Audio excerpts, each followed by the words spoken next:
Hello, good morning, good afternoon. I'm just going to give a quick run through of how to record things in Logic, everything that you will need in order to complete your coursework to the highest standard. So first of all, I'm just going to delete everything in this session because I didn't have a take earlier on.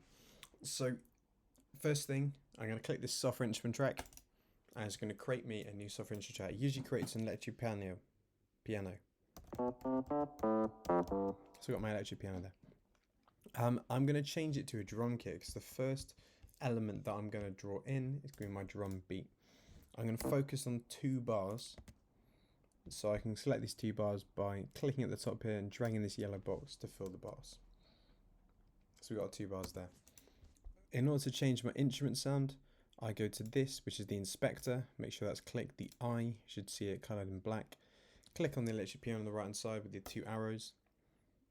Go to the drum kit, slide over, click, and then suddenly I've got myself a drum kit. Cool. I'm going to use this keyboard here because I haven't got my MIDI keyboard at the moment, but everything that you're doing on assignment is using the MIDI keyboard, which if anything is much easier to use. The main sounds we've got is we've got our kick, which is on the musical note C, our snare on the musical note D, our hi-hat on the musical note F sharp, on I think it's G sharp, another type of hat, and then we've also got the open hi-hat, which is on the A sharp. Cool, so you have this part here. I'm going to record it in 2 different ways. First way is this, if I record it, 2, 3, 4. That was really bad, let's do it again.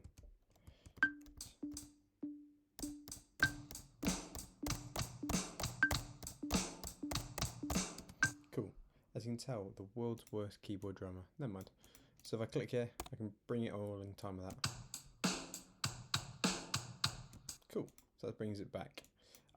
So that was playing it all at the same time. I find that quite difficult to do. So what I would naturally do is play each part overlapping individually. So first thing I'm going to do is start with my snare on every 1 and 2 beats. So it's 1, 2, 3, 4. 2, 3, 4. 1, 2, 3, 4. 1, 2, 3, 4.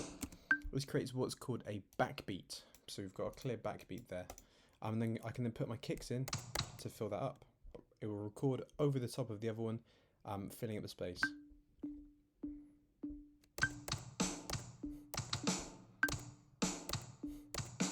Cool.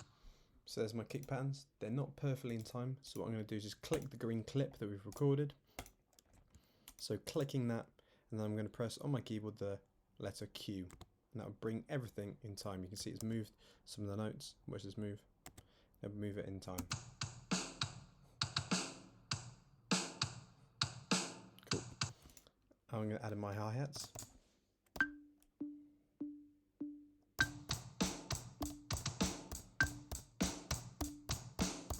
Cool. In fact, I'm going to redo that because I want to put a little hi-hat at the end. So in order to go backwards, I press the Windows key. On Mac it'd be Command Z, but on the Windows key it'll be, sorry, on Windows it'll be the Windows key and Z to undo it, and I'll have another go.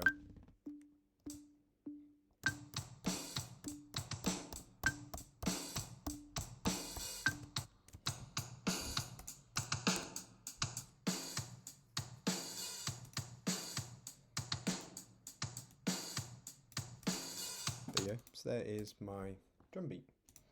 Now we've looked at how to edit them.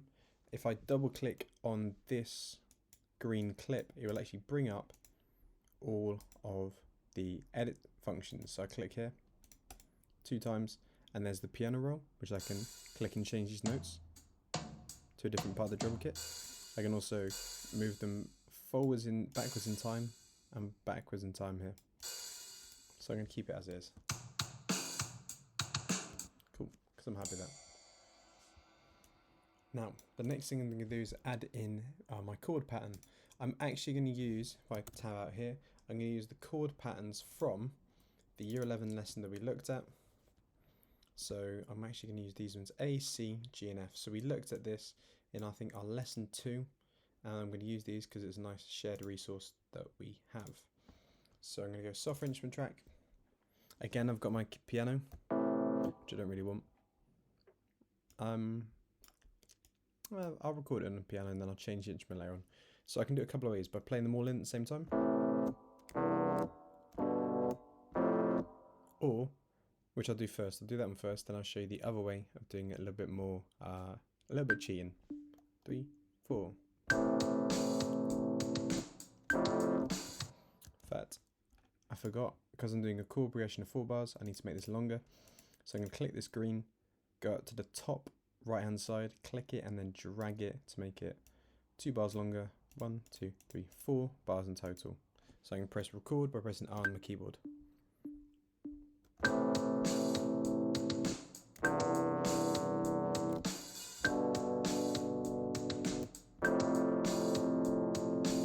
And then I have my notes recorded in. That's one way of doing it. I'm going to delete it by clicking it and pressing the backspace key on the keyboard. Cool. The other way of doing it is I'm going to play one chord in at a time. So put my keyboard back up. I'm going to move this, the white playhead, to where I want to record my notes, and then I'm going to record it in pressing R on the keyboard.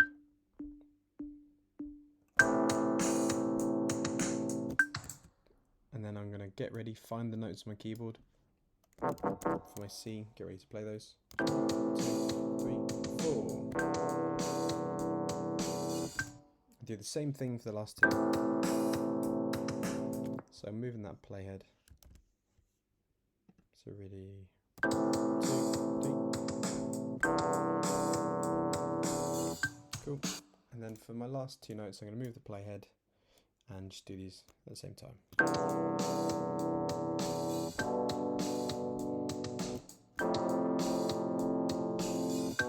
So the next thing that we're going to look at, again, I'm not going to highlight it all and press Q to just bring it all perfectly in time. So that it should all flow nicely.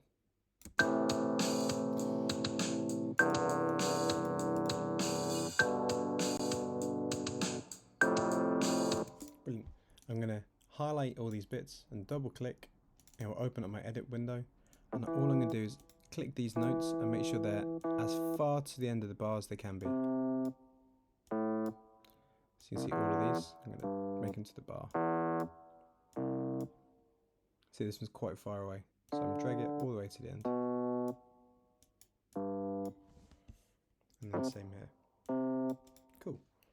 So now it should play all the way. So we can do that. We can make notes smaller and longer by clicking on them and then shrinking them down or lengthening them up.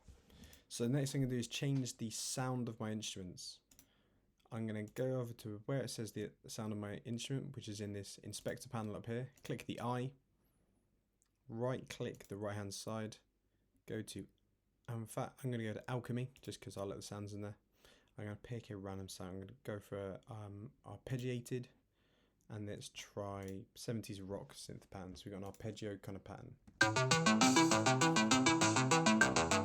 It's quite loud, so I'm going to turn down this here so it's matching the drums.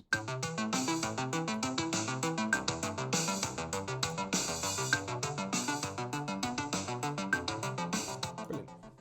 The last thing I do is going to create a bass line. So there's a couple of different ways of doing this. I'll show you this way. So I'm going to press the plus up here, another software instrument, click on the electric piano, and I'm going to go to, well, I'm going to show the other way. I'm going to show the inspector. So I can click up here on the inspector, on the library folder, sorry. I can type in bass. Let's try this one. So I've got an 808 bass.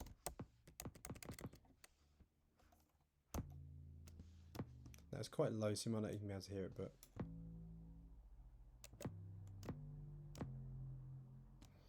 you can hear it if you've got maybe headphones on. So I'm going to press R. I'm recording my bass line, just literally playing the root note of the chord. The root note being the name of the chord. So in this case, it's going to be my A. My next note would be my C. So I'm just going to follow that root progression down. So I've got A,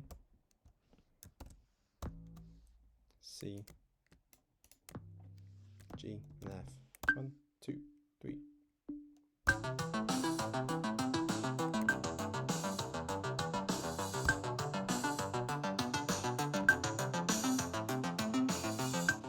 Cool.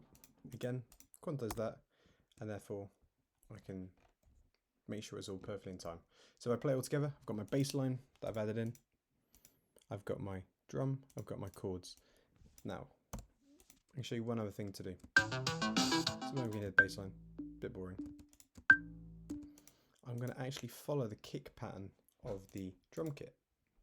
So this is a little bit of a advanced thing, but I'm just going to copy and paste the kick pattern of the drum beat. So clicking on it, double clicking this to bring it up, sliding that across, pressing Windows key C or Command C if you're on Mac, taking it over to my 808, and then I'm just going to go Windows key V or Command V if you're on Mac, and you can see I put my notes in, so I'm going to make sure they start on the right note. What I can do is then I can then slide it all the way up to my A here, so it's following the same pattern as the kick. So if I solo the drums and the bass, you got the bass and the drums hitting at the same time. So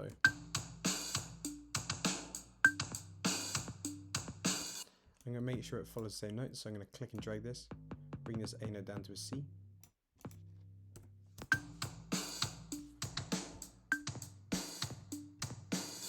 And I'll do the exact same thing, copying this first looped bit, but putting it to the G in that case, and then the other section to the F.